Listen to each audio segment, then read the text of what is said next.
धीरे धीरे प्रैक्टिस और फैमिली के सपोर्ट और मेरे कोच प्रसन्नजीत दत्ता के सपोर्ट से ये सब हो पाया है। आपको बच्चे पे इन्वेस्ट करना पड़ेगा अगर बच्चे को आगे लेके जाना है। तो उसमें था कि मुझे जीतना बहुत ज़रूरी था चैम्पियनशिप के लिए, तो फिर पूरा उसी टाइप से फोकस था गेम पे। और ड्यू टू कोविड सब कुछ ऑनलाइन हो रहा था, तो उसमें भी इसने अंडर 11 में नेशनल चैम्पियनशिप निकाला। मुझे चेस में ग्रैंड मास्टर बनना है जल्दी से जल्दी, और चेस की जर्नी आगे कंटिन्यू रखनी है। तो वहाँ से हमारा मोटिवेशन भी अप होने लगा और फिर हमें लगा कि इस पे और फोकस करना चाहिए। करते करते अगर मेहनत करेंगे तो सारी पड़ाव पार करके आगे बढ़ सकते हैं। गेम की तरह इसको सिखाया गया कि चेस भी एक गेम होता है और इसमें इस तरह की मूवमेंट्स होती हैं और इस तरह से खेला जाता है। नमस्कार, मैं हूं जितेंद्र गौतम और आप देख रहे हैं DNP इंडिया। आज मैं आपको गाज़ियाबाद की एक ऐसी बेटी से मिलाने जा रहा हूं जो इस वक्त चेस में नेशनल चैम्पियन है, और उसकी उम्र जानकर आप भी हैरान हो जाएंगे। उसकी उम्र महज 11 साल है और हमारे साथ मौजूद है। सुबी नाम है इनका। सुबी, ये बताइए किस तरह से चेस में इतना महारत हासिल कर ली, क्या रहा ऐसे? पहले तो डिस्ट्रिक्ट लेवल और स्टेट लेवल पे ही था। अब इस साल मैंने नेशनल लेवल पे अंडर 16 में थर्ड लिया और अंडर 12 में चैम्पियनशिप ली। तो धीरे धीरे प्रैक्टिस और फैमिली के सपोर्ट और मेरे कोच प्रसन्नजीत दत्ता के सपोर्ट से ये सब हो पाया है। चेस में ही क्यों? आमतौर पर देखा जाता है बच्चे जो होते हैं, तुम्हारी उम्र के बच्चों की अगर बात करें तो ख़ास तौर पर कार्टून्स में या फिल्मों में या तमाम ऐसी गेम्स वगैरह होते हैं उनमें रहते हैं, लेकिन आपने चेस को ही क्यों चुना? पहले पापा और भैया के साथ खेलती थी, थोड़ा अच्छा लगा, और फिर मेरे स्कूल इंदिरापुरम पब्लिक स्कूल में मैंने चेस लिया और फिर मुझे बहुत ज़्यादा पसंद आया। तो एकेडमी ज्वाइन करने के बाद धीरे धीरे उसको स्टार्ट करा और पूरा अभी तक यहाँ तक जर्नी चल रही है। नेशनल चैम्पियन आप बने, लास्ट मुकाबला आपका कैसा रहा, और जब वो मुकाबला चल रहा था तो दिल में क्या चल रहा था कि हार भी सकते हैं, जीत भी सकते हैं, तमाम चीज़?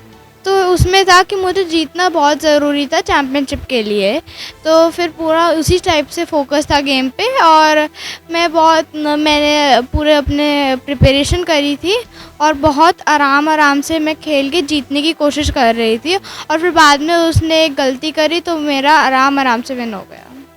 एक गलती की तलाश थी और वो उसने कर दिया। अच्छा, एक चीज़ बताइए, बड़े होकर आप क्या बनेंगे?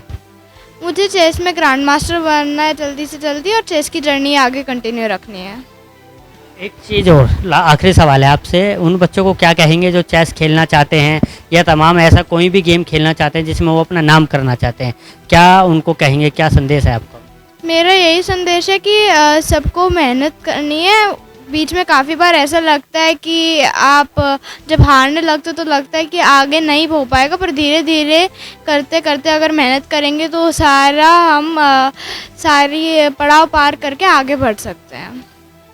बिल्कुल, देखिए ये थी सुबी जिन्होंने बताया कि किस तरह से ये चेस खेल रही हैं और आगे इनका किस तरह का अभी तक जो रहेगा वो रहने वाला है। और इसके साथ ही अब हमारे साथ प्रदीप जी मौजूद हैं जो इनके पिता हैं।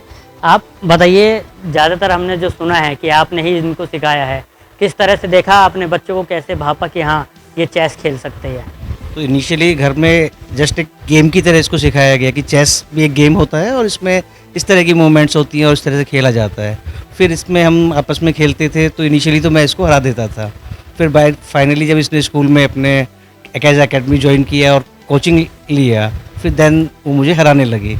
फिर वहाँ से इसने इंटर स्कूल कॉम्पिटिशन्स में भाग लिया, डिस्ट्रिक्ट लेवल पे भाग लिया, तो वहाँ से इसने जहाँ भी खेलने जाती थी कुछ ना कुछ ट्रॉफी फर्स्ट सेकंड रैंक लेके आती थी। तो वहाँ से हमारा मोटिवेशन भी अप होने लगा और फिर हमें लगा कि इस पे और फोकस करना चाहिए। तो फिर हमने इसको प्रॉपर एकेडमी, फिर कोच अभी जो चल रहे प्रसन्नजीत दत्ता सर, उनकी मेंटरशिप में तो वो आगे बढ़ने लगी। तो जो अभी इसने लास्ट ईयर भी काफ़ी अच्छा किया था, ड्यू टू कोविड सब कुछ ऑनलाइन हो रहा था, तो उसमें भी इसने अंडर 11 में नेशनल चैम्पियनशिप निकाला था और वेस्टर्न एशिया में भी सिल्वर मेडल किया था, बट सारे वो ऑनलाइन थे। इस साल जब से ये कोविड हटा और सब ओवर द बोर्ड चैम्पियनशिप होने लगी, तो इसने अंडर 16 जो दिल्ली इंटरनेशनल यहाँ पे हुआ था, तो उसमें थर्ड रैंक निकाला इसने। तो वो अपने आप में बहुत बड़ा अचीवमेंट था, क्योंकि यूपी से अभी तक ऐसा कुछ हुआ नहीं था। तो वहाँ से इसका कॉन्फिडेंस और बूस्ट हुआ।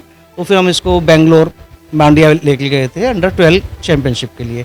वहाँ से ने बहुत ही अच्छा परफॉर्म किया और नेशनल चैम्पियनशिप, जो कि यूपी उत्तर प्रदेश में पहली नेशनल चैम्पियनशिप ये लेके आई, तो अपने आप में बहुत गर्व और फ़ख्र की बात है। एक चीज़ मुझे बताइए, जैसे आपने बताया कि सारी जर्नी आपने बताई, लेकिन उन माँ बापों के लिए क्या कहना चाहेंगे जो अपने बच्चों को देखते तो हैं कि उनमें टैलेंट है, लेकिन उसको या तो निखार नहीं पाते हैं या सही दिशा में लेके नहीं जा पाते हैं, उनको क्या गाइडलाइंस देंगे? देखो इस ये लॉन्ग टर्म जर्नी होती है, इसमें आपको बहुत पेशेंस और सेक्रीफाइसेस आपको पेरेंट लेवल पे करने पड़ेंगे। In terms of money, in terms of time आपको बच्चे पे इन्वेस्ट करना पड़ेगा अगर बच्चे को आगे लेके जाना है, क्योंकि काफ़ी कुछ है जहाँ पे बच्चा अच्छा परफॉर्म कर सकता है बट वो अकेला नहीं कर सकता। उसके लिए आपको साथ लगना पड़ेगा एज ए पेरेंट और आपकी फैमिली को सपोर्ट करना पड़ेगा।